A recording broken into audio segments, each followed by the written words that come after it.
is free. I know the truth, and you is Christ. I know the truth, and you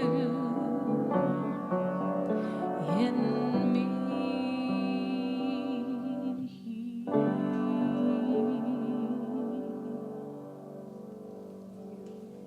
Thank you.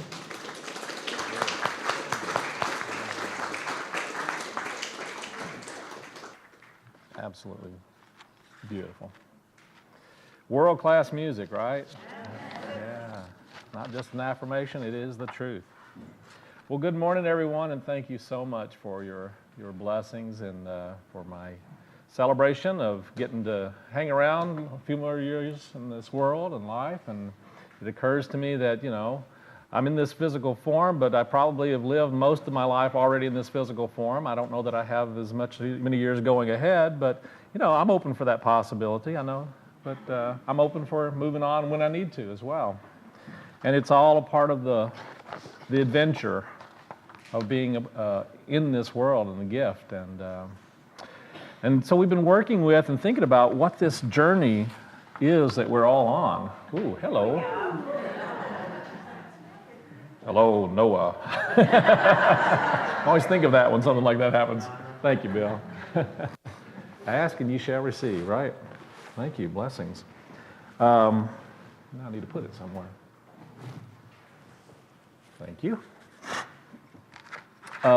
We started a series last week on a very wonderful and powerful work, and it's kind of a follow-up to a series I did back in 2012 on radical forgiveness. And this one is called Radical Self-Forgiveness, and it's by Colin Tipping, The Direct Path to True Self-Acceptance.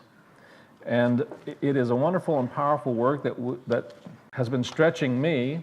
And so I'm getting to share with you some of the things that I'm learning and the lessons, and I'm hoping that'll be something that'll help you to expand and grow in your own awareness of your connection with God, with the Spirit within you. And when I started looking at this idea of self-forgiveness, there's not a whole lot of funny stories out there about self-forgiveness. Did you know that? For some reason, we don't think that's very funny.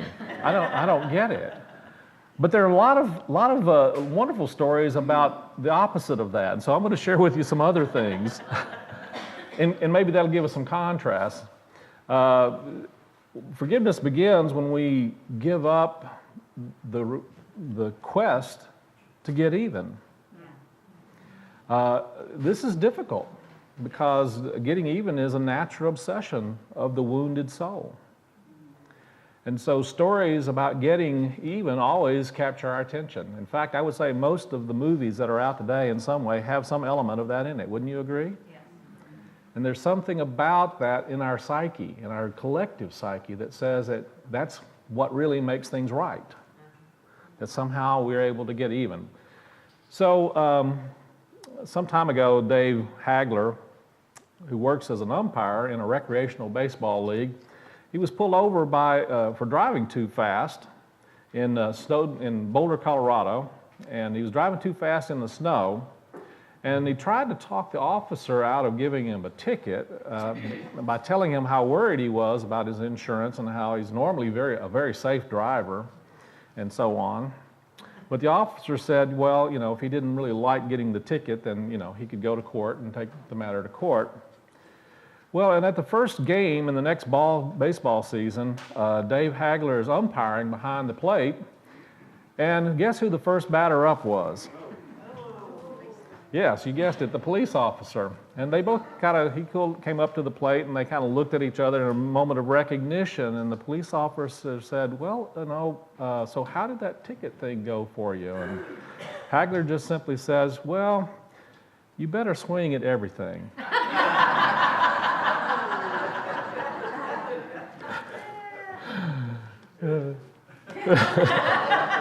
Very human, right?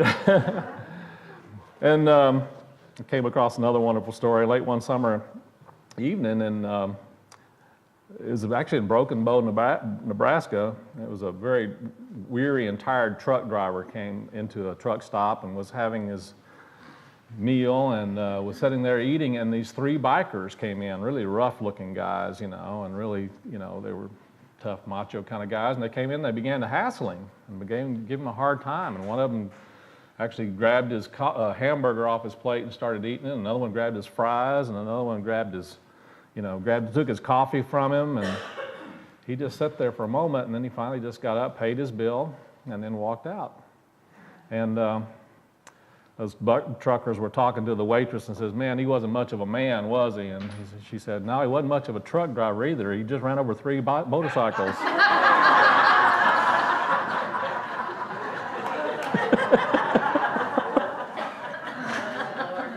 Now, why is it that something about revenge always,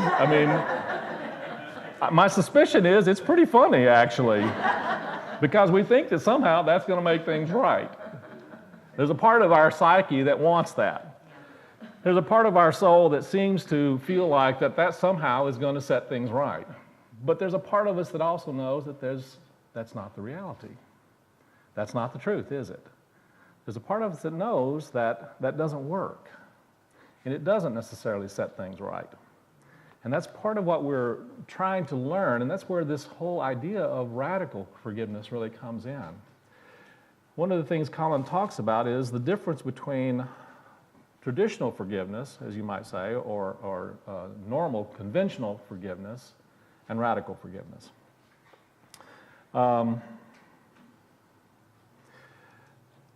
One of the things that Mahatma Gandhi said is that the weak can never forgive, because forgiveness is an attribute of the strong. And one of the things that Colin gets into is that he explains to us that forgiveness, as we traditionally understand it, is extremely difficult. Would anybody disagree with that? No. It really is a challenging thing. And it's a challenging thing not only for forgiveness, but it's even more challenging, it seems, for self-forgiveness.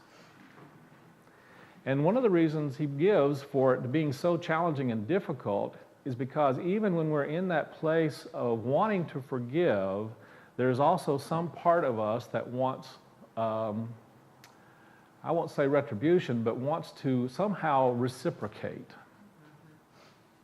That somehow there has to be some kind of evening or a balancing. And on a human level, there is this urge and this need to feel like that everything is balanced out. But one of the things that we're learning is that ultimately we are not only human beings, and we have not only this part of us that feels like everything needs to balance out, but there's a part of us that also knows that we don't need to do anything for things to balance out.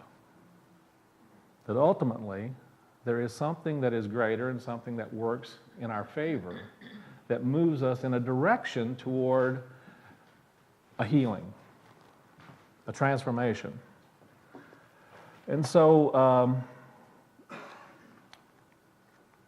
I want to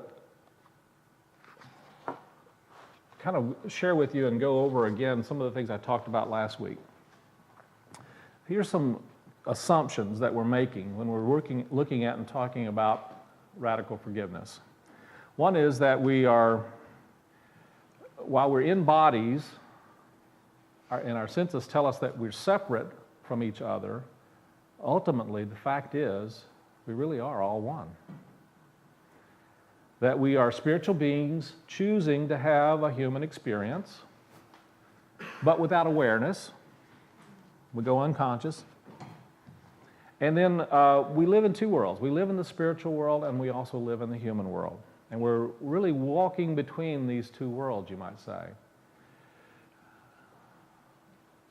The other assumption that we're making is that there really is such a thing as we talked about this morning, as divine order.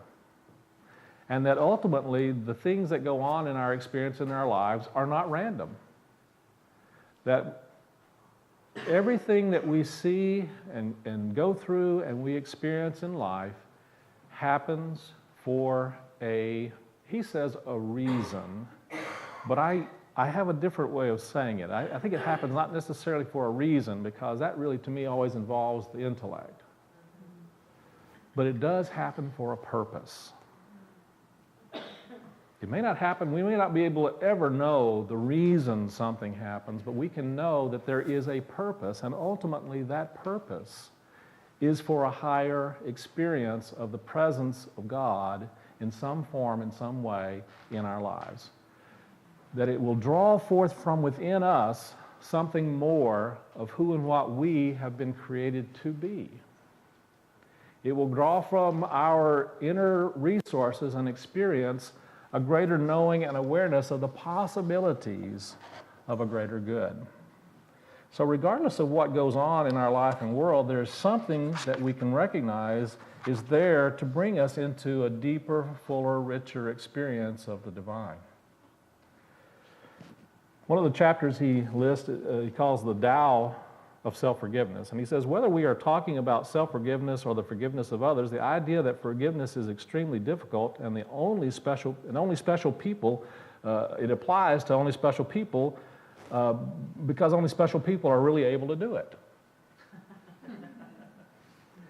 And he's suggesting that that's not the case, that ultimately it is something that each of us can move into.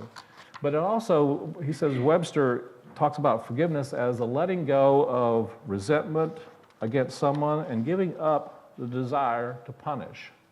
Giving up the desire to punish.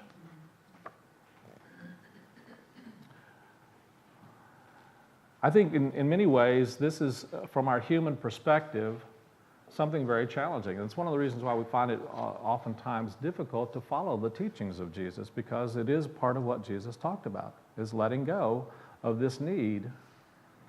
He stood on he was on the cross and he said, forgive them, for they know not what they do. And when the woman was brought to him in adultery, he didn't say, I forgive you. He said, neither do I judge you. Difference, isn't it? It's a little different. So, one of the things that Colin is trying to share with us is that self-forgiveness involves a compassionate embrace of ourselves as wrongdoers in spite of our natural feelings of guilt and shame. It's a voluntary and deliberate act to overlook our own flaws and wrongdoing and cancel our need to punish ourselves and start a new chapter. But again, how do we do this? How do we do this? And so one of the things that he's talking about is the difference between the idea, the understanding of, he calls it a difference between conventional forgiveness and radical forgiveness. And those differences have to do in many ways with this idea that in conventional forgiveness, there needs to be some kind of reciprocity or some kind of, probably a more base term, is there's got to be some kind of payback, right? And so from a ego perspective, from a personality perspective, the personality says that, well, we've got to balance things out here. Radical forgiveness takes another step and says, there's no need for that. There's no need for it. Because ultimately, everything is happening for a greater experience of the presence of God. And that may mean calling forth a greater possibility and ability for us to be able to set things aside. One of the things he says that traditional forgiveness is hard. And one of the reasons why traditional forgiveness is hard, because in any case where we are involved in either self-forgiveness or the forgiveness of another, there's an element of a consciousness in that says that I am either a victim or a perpetrator. When we are in trying to forgive another person from a conventional perspective, we're the victim, aren't we? But when we're trying to forgive ourselves, in a very real sense, we're both the victim and the perpetrator. And we get stuck in this idea and this cycle. We get stuck in this way of thinking. We get stuck in this belief system that says that I'm a victim. And radical forgiveness is taking a different understanding and awareness that on some level, there is a part of our nature and our being that brought this experience to us for a higher purpose. And if we can shift into and begin to look at the circumstances and situations in our lives as that possibility, that we move out of this idea of trying to fix it and begin to look at the possibility that there is a gift in this experience for me, specifically. There's something here that I am to gain from and to grow from and to grow through. And that it will, in many, many ways, give us a whole nother understanding of our own unique nature, our own possibilities of being the change we wish to see in the world, as Gandhi says.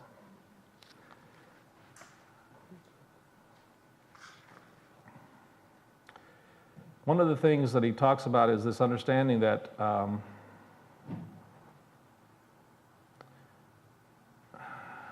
ultimately forgiveness is not something that we do for another, but it is something that we do for ourselves. I know you've heard this idea before.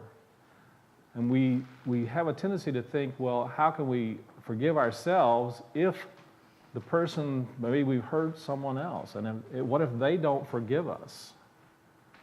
Isn't that being selfish to try and forgive ourselves when we harm someone else? What are your thoughts about that? Is that being selfish? When we think about it and understand that ultimately we are all one, that even though someone else, we may have harmed someone by our actions, our thoughts, our words, or lack thereof, ultimately, if we stay stuck in that dynamic of the perpetrator and the victim, aren't we actually just causing more harm? Aren't we creating more challenge and more difficulty? Because the reality is we will play that out again, won't we? We will draw to us other experiences that reflect the consciousness of victim or perpetrator, won't we? And so part of the work, it seems, is to step into a knowing that there's something other than this idea that I have been wronged or I've wronged. And to listen to the possibility that in that experience, we may have gone unconscious, certainly. We may have been unaware. We may have not really recognized the pain that were caused, or even if we thought we did, not really being conscious enough to really know and say what we wanted to say or do. When we go unconscious, it's not something that we need to either judge or condemn ourselves for, but to learn from and to wake up from. Wouldn't you agree?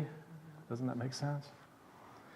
So for the relationship to truly change on a human level, there does need to be some kind of reciprocity, it seems, for conditional forgiveness, but we can move into a place of awareness that our attitude of the injured party remains a crucial factor in it, but the reality is we can begin to feel forgiveness when the other person, even though the other person is not able to forgive us.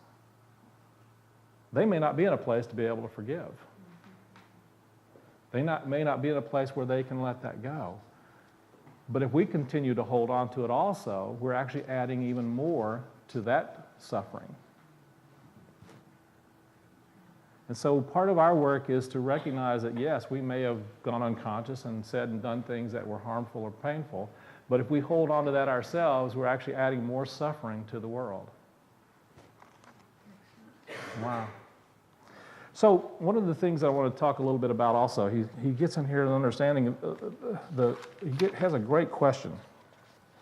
When we think about self-forgiveness, when you think about forgiving yourself, who's doing that? Who is the self that you're forgiving? And who's the self that that does the forgiving? He's suggesting that we actually all have many, many selves. You realize that?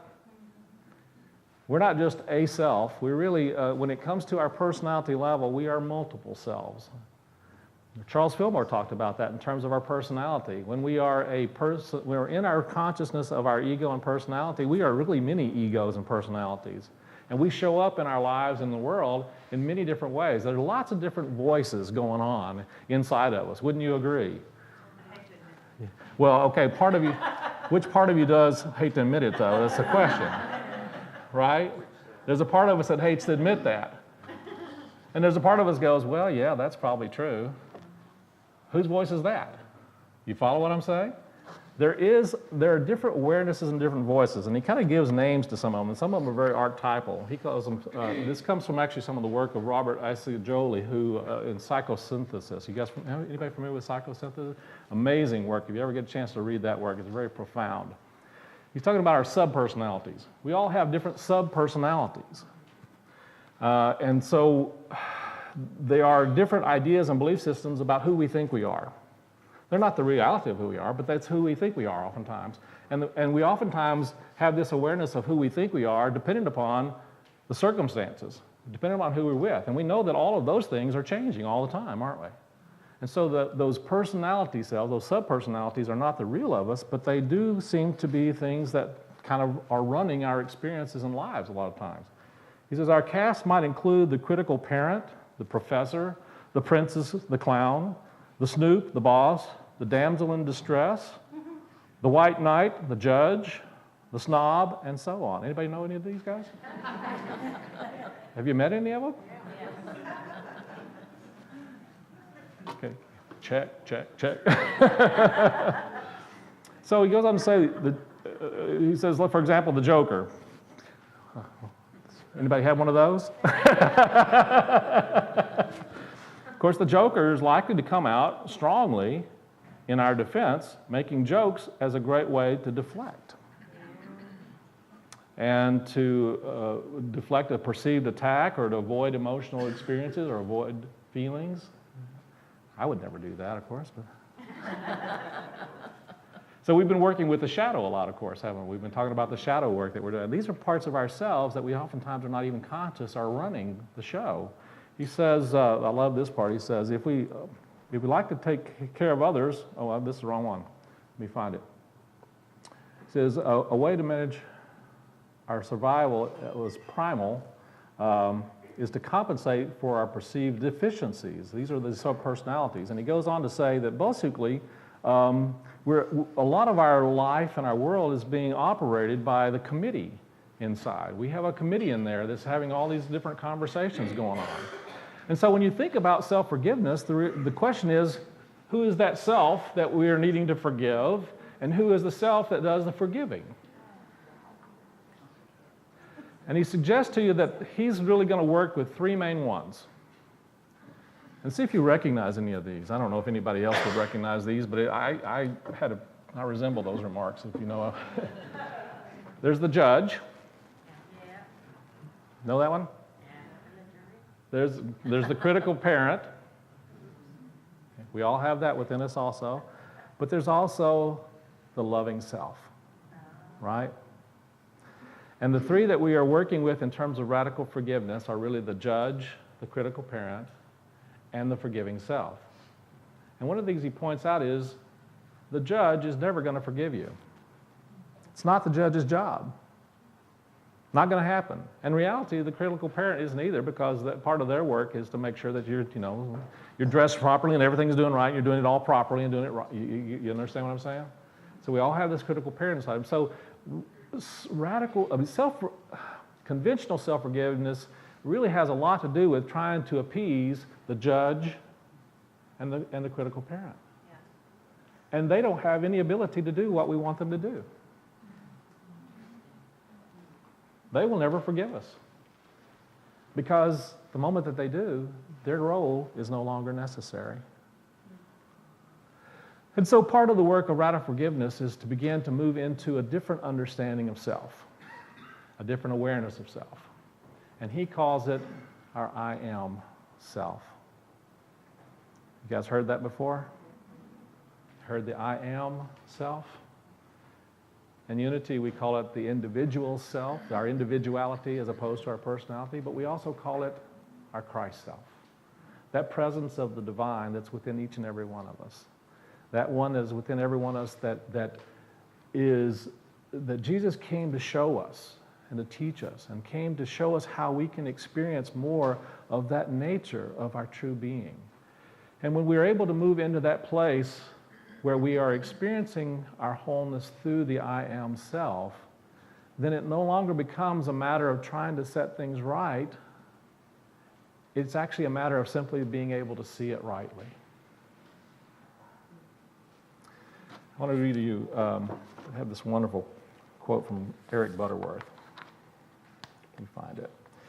It is the level of thought that sets the person at cross purposes with God. And only by changing one's thoughts can one find forgiveness.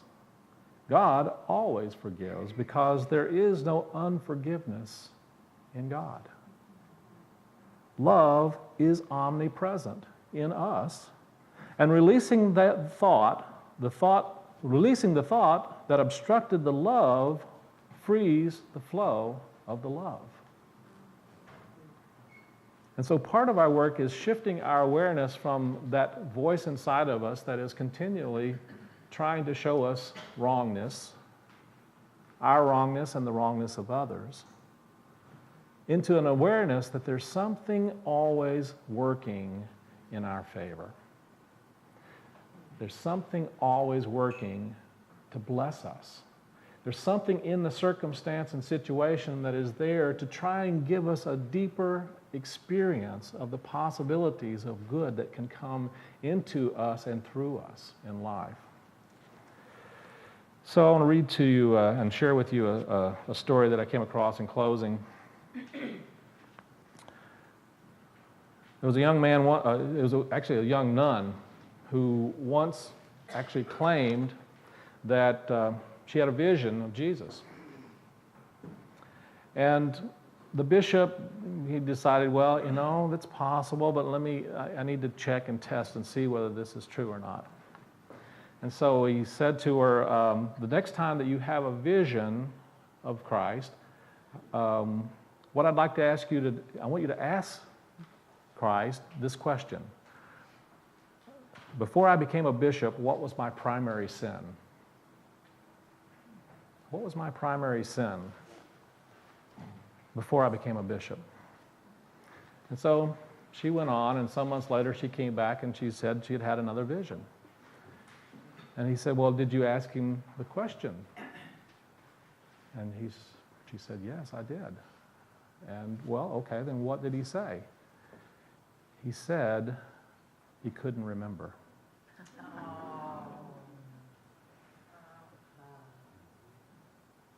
That's the nature of the divine in you and I. You and I will always have this voice inside of us that holds each other in that place of bondage, of being a victim or perpetrator. But there's something within every one of us, that presence of Christ within every one of us, that connection with the divine that does not see, does not remember, and does not hold on to any of those.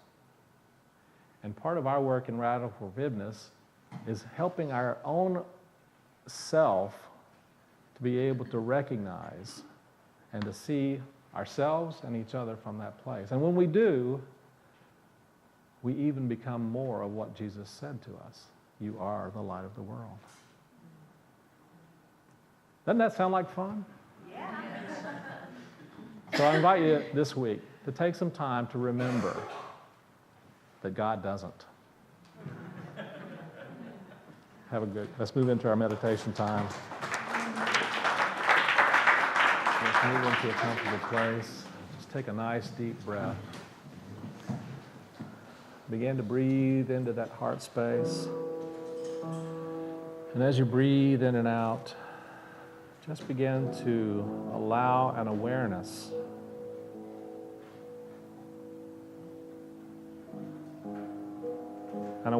of, first of all, the voices in our heads,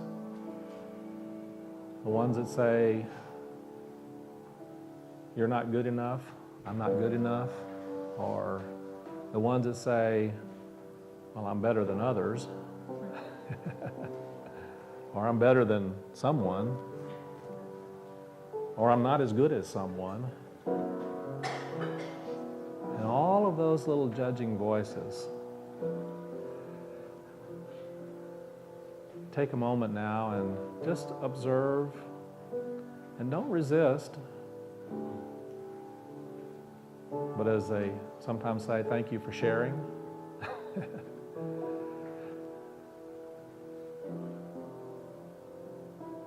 And as you breathe through that voice, be open to hearing and feeling and experiencing that I am self, the Christ within. As Paul called, Christ in you, your hope of glory. Breathe into that place in you that you are open and receptive to allowing the love and acceptance and perfection of all that is to work and to shift and uplift your heart and mind and vision to see that all of the circumstances and all of the choices that have been made in life have been to move you into a richer knowing of the love that God is, of our oneness and connection with each other. Yes, even with those who we've had challenges with and struggles with, that ultimately those are there for the possibility of a greater experience of the presence of God.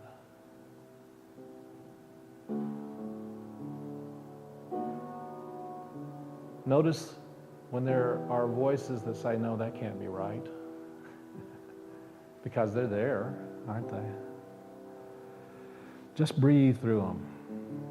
Breathe into a knowing that yes, those voices are always going to be chattering and talking and saying, no, can't, bad. But that's not the real voice of your true nature, of your true being. Breathe into the feeling and knowing of that loving self beyond all of the struggle and challenge. Breathe into that heart space and be open to feeling that knowing.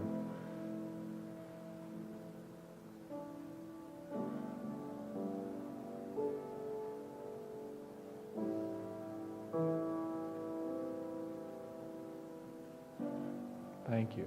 Thank you, Blessed Spirit. Thank you, God. Thank you, love. Thank you. Take a nice deep breath.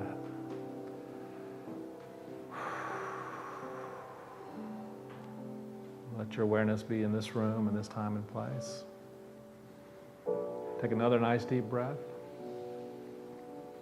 Gently open your eyes and keep your heart open. And when you're ready, be fully present here and now. And so it is.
You are a light, you are a light in this world, and you shine, and you shine, and you shine so bright, and you shine, and you shine, and you shine so bright.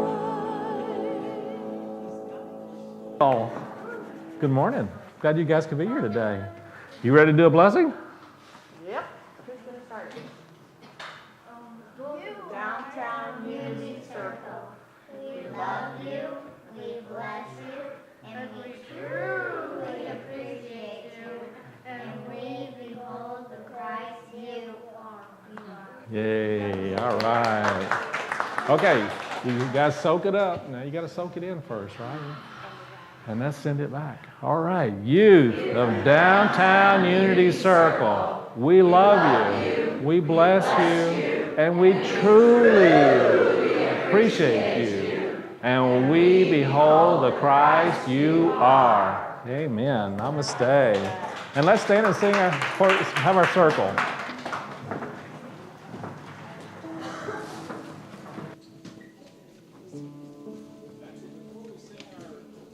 Peace song.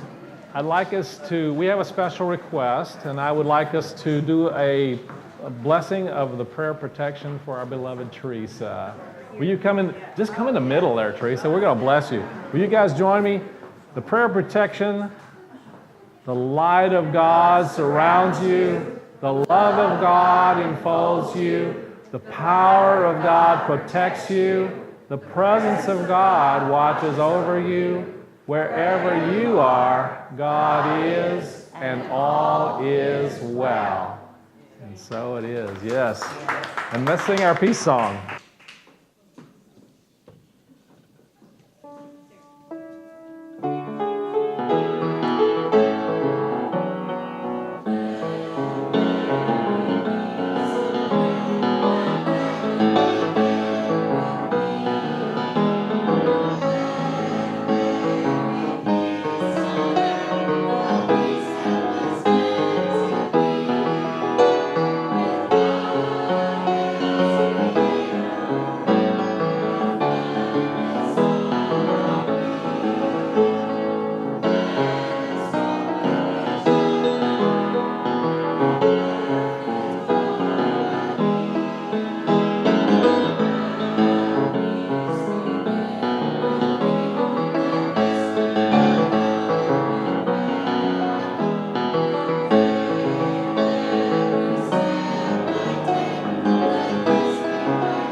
The light of God surrounds us, the love of God enfolds us, the power of God protects us, the presence of God watches over us.